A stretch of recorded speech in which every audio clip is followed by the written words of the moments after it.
नमस्कार। आप सुन रहे हैं शहादत हसन मंटो की लिखी कहानी आंखें। उसके सारे जिस्म में मुझे उसकी आंखें बहुत पसंद थी। ये आंखें बिल्कुल ऐसी ही थी जैसे अंधेरी रात में मोटर कार की हेडलाइट्स, जिनको आदमी सबसे पहले देखता है। आप ये ना समझिएगा कि वे बहुत खूबसूरत आंखें थी, हरगिज़ नहीं। मैं खूबसूरती और बदसूरती में तमीज कर सकता हूँ, लेकिन माफ कीजिएगा, इन आंखों के मुकाबले मैं सिर्फ इतना ही कह सकता हूँ कि वे बहुत खूबसूरत नहीं थी, लेकिन इसके बावजूद उनमें बेपनाह कशिश थी। मेरी और उन आंखों की मुलाकात एक अस्पताल में हुई थी। मैं उस अस्पताल का नाम आपको बताना नहीं चाहता, इसलिए कि इससे मेरे इस अफसाने का कोई फायदा नहीं पहुंचेगा। बस आप यही समझ लीजिए कि एक अस्पताल था जिसमें मेरा एक अजीज ऑपरेशन कराने के बाद अपनी जिंदगी के आखिरी सांस ले रहा था। यूं तो मैं तीमारदारी का कायल नहीं। मरीजों के पास जाकर उनको दम दिलासा देना मुझे नहीं आता था, लेकिन अपनी बीवी के पहम इसरार पर मुझे जाना पड़ता कि मैं अपने मरने वाले अजीज को अपने खुलूस और मोहब्बत का सबूत दे सकूं। यकीन मानिए कि मुझे सख्त कुफत हो रही थी। अस्पताल के नाम से ही मुझे नफरत है, मालूम नहीं क्यों। शायद इसलिए कि एक बार बंबई में अपनी बूढ़ी हमसाई को, जिसकी कलाई में मोच आ गई थी, मुझे जे अस्पताल के ले जाना पड़ा था। वहाँ कैजुअलिटी डिपार्टमेंट में मुझे कम से कम 2.5 घंटे इंतजार करना पड़ा था। वहां मैं जिस आदमी से भी मिला, लोहे के मानिंद सर्द और बेहिस था। मैं उन आंखों का जिक्र कर रहा था जो मुझे बेहद पसंद थी। पसंद का मामला व्यक्तिगत रहता था। बहुत मुमकिन है अगर आप ये आंखें देखते तो आप दिल और दिमाग में कोई रद्द-ए-अमल पैदा ना होता। ये भी मुमकिन है कि आपसे अगर उनके बारे में कोई राय तलब ली जाती तो आप कह देते, निहायत वाहियात आंखें हैं। लेकिन जब मैंने उस लड़की को देखा तो सबसे पहले मुझे उसकी आंखों ने अपनी तरफ पसंद किया। वे बुकरा पहनी हुई थी, मगर नकाब उठा हुआ था। उसके हाथ में दवा की बोतल थी और वे जनरल वार्ड के बरामदे में एक छोटे से लड़के के साथ चली आ रही थी। मैंने उसकी आंखों की तरफ देखा तो उसकी आंखों में जो बड़ी थी न छोटी, स्याह थी न भूरी, नीली थी न सब्ज, एक अजीब किस्म की चमक पैदा हुई। मेरे कदम रुक गए। वे ठहर गई। उससे अपने साथी लड़के का हाथ पकड़ा और बखलाई हुई आवाज में कहा, तुमसे चला नहीं जाता? लड़के ने अपनी कलाई छुड़वाई और तेजी से कहा, चल तो रहा हूं, तू तो अंधी है। मैंने ये सुना तो उस लड़की की आंखों की तरफ दोबारा देखा। उसके सारी वजूद में सिर्फ उसकी आंखें ही थी जो मुझे पसंद आई थी। मैं आगे बढ़ा, उसके पास पहुंच गया। उसने मुझे पलके न झपकाने वाली आंखों से देखा और पूछा, एक्सरे कहाँ लिया जाता है? इत्तेफाक की बात है कि उन दिनों एक्सरे डिपार्टमेंट में मेरा एक दोस्त काम कर रहा था और मैं उसी से मिलने के लिए आया था। मैंने उस लड़की से कहा, आओ मैं तुम्हें वहां ले जाता हूँ, मैं उधर से ही जा रहा हूँ। लड़की ने अपने साथी लड़के का हाथ पकड़ा और मेरे साथ चल पड़ी। मैंने डॉक्टर सादिक को पूछा तो मालूम हुआ कि वे एक्सरे लेने मसरूफ है। दरवाजा बंद था और बाहर मरीजों की भीड़ लगी हुई थी।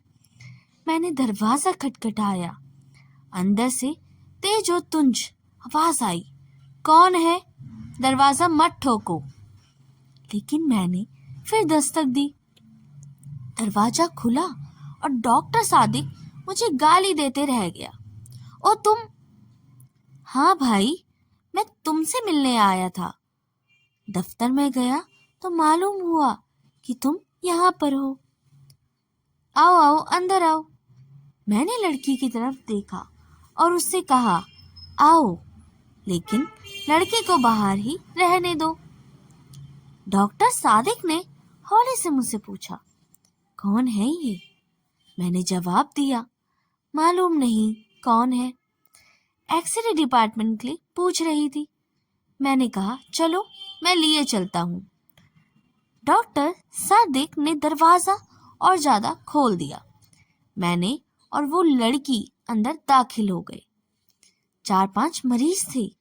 डॉक्टर सादिक ने जल्दी जल्दी उनकी स्क्रीनिंग की और उन्हें रुखसत किया।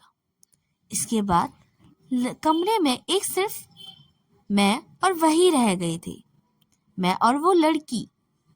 डॉक्टर सादिक ने मुझसे पूछा, इन्हें क्या बीमारी है? मैंने उस लड़की से पूछा, क्या बीमारी है तुम्हें? एक्सरे के लिए तुम किस डॉक्टर से कहा था? अंधेरे कमरे में लड़की ने मुझे मेरी ओर देखा और जवाब दिया, मुझे मालूम नहीं क्या बीमारी है। हमारे मोहल्ले में एक डॉक्टर है, उसने कहा कि एक्सरे लो। डॉक्टर सादिक ने उससे कहा कि मशीन की तरफ आए। वो आगे बढ़ी तो बड़े जोर से के साथ उससे टकरा गई। डॉक्टर ने तेज लहजे में उससे कहा, क्या तुम्हें सुझाई नहीं देता? लड़की खामोश रही। डॉक्टर ने उसका बुकरा उतारा और स्क्रीन के पीछे खड़ा कर दिया। फिर उसे स्विच ऑन किया। मैंने शीशे में देखा तो मुझे उसकी पसलियां नजर आई। उसका दिल भी एक कोने में काले से धब्बे की सूरत में धड़क रहा था। डॉक्टर सादिक 5-6 मिनट तक उसकी पसली और हड्डियों को देखता रहा। इसके बाद उसे स्विच ऑफ कर दिया और रोशनी करके मुझसे मुखातिब हुआ। छाती बिल्कुल साफ है। लड़की ने मालूम नहीं क्या समझा कि अपनी छातियों पर, जो काफी बड़ी बड़ी थी, दुपट्टे से दुरुस्त किया और बुर्का ढकने लगी। बुर्का एक कोने में मेज पर पड़ा था। मैंने बढ़कर उसे उठाया और उसके हवाले कर दिया। डॉक्टर सादिक ने मुझे रिपोर्ट लिखी और मुझसे पूछा, तुम्हारा नाम क्या है? लड़की ने बुकरा ओढ़ते हुए जवाब दिया, जी मेरा नाम हनीफा है। हनीफा। डॉक्टर सादिक ने उसका नाम पर्ची पर लिखा और उसको दे दी। जाओ, ये अपने डॉक्टर को दिखा देना। लड़की ने पर्ची ली और कमीज के अंदर अपनी अंगिया में उड़ा डाली। जब वे बाहर निकली तो मैं गैर इरादी तौर पर उसके पीछे पीछे था, लेकिन मुझे उसकी पूरी तरह एहसास था कि डॉक्टर सादिक ने मुझे शक की नजरों से देखा था। उसे जहां तक मैं समझता हूँ कि इस बात का यकीन था कि उस लड़की से मेरा ताल्लुकात है। हालांकि जैसा आप जानते हैं, ऐसा कोई मामला नहीं था, सिवाय इसके कि मुझे उसकी आंखें पसंद आ गई थी। मैं उसके पीछे पीछे था। उसने अपनी साथी लड़की की उंगली पकड़ ली थी। जब वे तांगे के अड्डे पर पहुंचे तो मैंने हनीफा से पूछा, तुम्हें कहाँ जाना है? उसने एक गली का नाम लिया तो मैंने उसे झूठ मूठ कहा, मुझे भी उधर ही जाना है, मैं तुम्हारे घर छोड़ दूंगा तुम्हें। मैंने जब उसका हाथ पकड़कर तांगे में बिठाया तो मुझे महसूस हुआ कि मेरी आंखें एक्सिस रेज का शीशा बन गई है। मुझे उसका गोश्त पोश्त दिखाई नहीं देता, सिर्फ ढांचा नजर आता है, लेकिन उसकी आंखें वो बिल्कुल साबित ओ सालीम थी, जिनसे बेपनाह कशिश थी। मेरा जी चाहता था कि मैं उसके पास बैठूं, लेकिन ये सोचकर कोई देख लेगा, मैंने उसके साथ ही लड़की को उसके साथ बिठा दिया और आप अगली नश्ती में बैठ गया। मैं सआदत हसन मंटो हूँ। मंटो? ये मंटो क्या हुआ? कश्मीरियों की एक जात है। हम भी कश्मीरी हैं। अच्छा, हम कुंग दाइस हैं। میں نے مڑ کر اس سے کہا، یہ تو بہت اونچی ذات ہے۔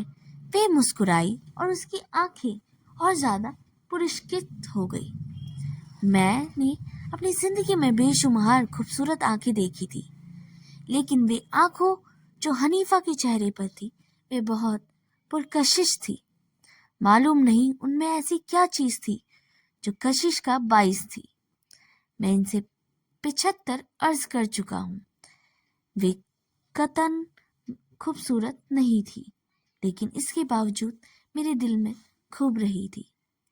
میں نے جراست سے کام لیا اور اس کے بالوں کی ایک لٹ کو جو اس کے ماتھے پر لٹک رہی تھی اس کی آنکھوں سے ڈھپ رہی تھی، انگلی سے اٹھایا اور اس کے سر پر چسپاں کر دی۔ اسے برا نہ مانا میں نے اور جسارت کی اور اس کا ہاتھ اس کے ہاتھ میں لے لیا۔ اس پر اس نے کوئی مزاحمت نہ کی اور اپنے ساتھی لڑکے سے مخاطب ہوئی، تم میرا ہاتھ کیوں دبا رہے ہو؟ میں نے فوراً اس کا ہاتھ چھوڑ دیا اور لڑکے سے پوچھا، تمہارا مکان کہاں ہے؟ لڑکے نے ہاتھ کا اشارہ کیا اور اس بازار میں۔ تانگے نے ادھر کا رخ کیا۔ بازار میں بہت بھیڑ تھی، ٹریفک بھی معلوم سے زیادہ۔ تانگا رک رک کر چل رہا تھا۔ سڑک نے چونکی گڈھے تھے، اس لیے زور کے چھچکے لگ رہے تھے۔ بار بار اس کا سر میرے کندھوں سے ٹکراتا رہا۔